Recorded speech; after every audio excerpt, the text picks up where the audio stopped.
पैसे की कीमत। विश्वास साहब अपने आप को भाग्यशाली मानते थे। कारण यह था कि उनके दोनों पुत्र आईआईटी पास करने के बाद लगभग 1 करोड़ के वेतन पर अमेरिका में प्राप्त कर रहे थे। विश्वास साहब जब सेवानिवृत्त हुए तो उनकी इच्छा हुई कि उनका एक पुत्र भारत लौट आए और उनके साथ ही रहे, उनके साथ सेवा करे उनकी।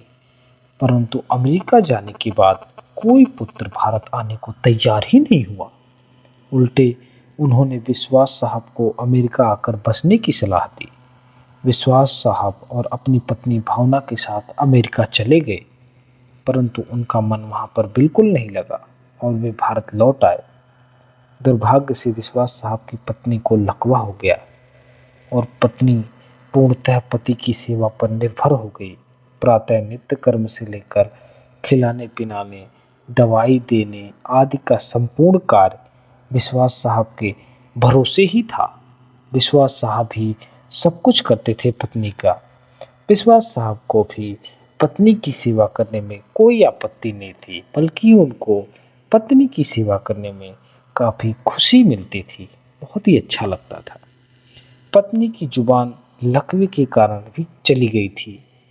विश्वास साहब पूर्ण निष्ठा और स्नेह से पति धर्म का निर्वहन कर रहे थे। एक रात्रि विश्वास साहब ने दवाई वगैरह देकर भावना को सुलाया और स्वयं भी पास पर लगे पलंग पर सोने चले गए। रात्रि के समय 2 बजे हार्ट अटैक से विश्वास साहब की मौत हो गई। पत्नी प्रातः 6 बजे जब जगी तो इंतजार करने लगी कि पति आकर वॉशरूम जाने में उनकी मदद करेंगे। इंतजार करते करते पत्नी को किसी अनिष्ट की आशंका हुई, क्योंकि विश्वास साहब आए ही नहीं। अब पत्नी को किसी अनिष्ट की आशंका होने लगी कि आखिर ऐसा क्या हुआ कि विश्वास साहब अभी तक नहीं आए। पत्नी चिंता में हो गई। चूंकि पत्नी स्वयं चलने में असमर्थ थी, उसने अपने आप को पलंग से नीचे गिराया और फिर घसीटते हुए अपने पति के पलंग के पास पहुंची। उसने पति को हिलाया डुलाया पर कोई हलचल नहीं था। पत्नी समझ गई विश्वास साहब नहीं रहे।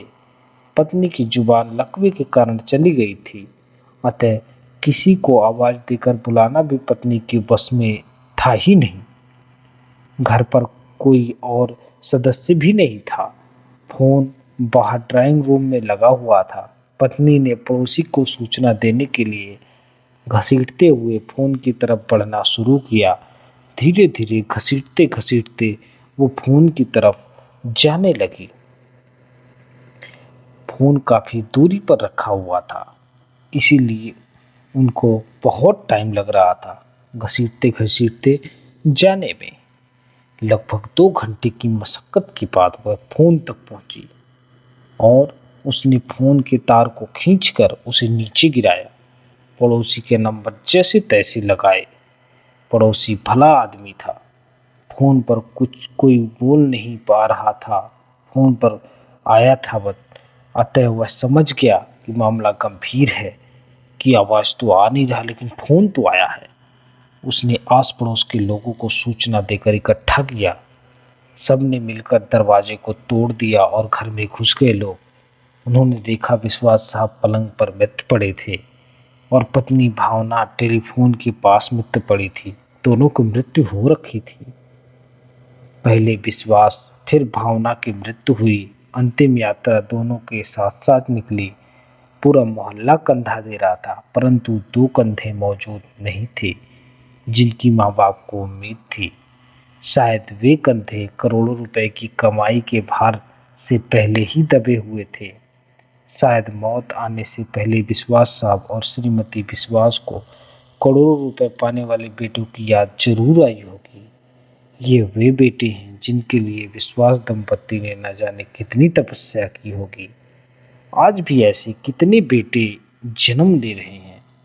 यह सच्चाई ही है जो मन को झकझोर देती है कि सब कुछ पैसा ही नहीं होता है। हम इंसान पैसों के पीछे भागते रहते हैं, अपने बारे में कभी नहीं सोचते हैं। लेकिन कमी कभी कभी ही महसूस होती है।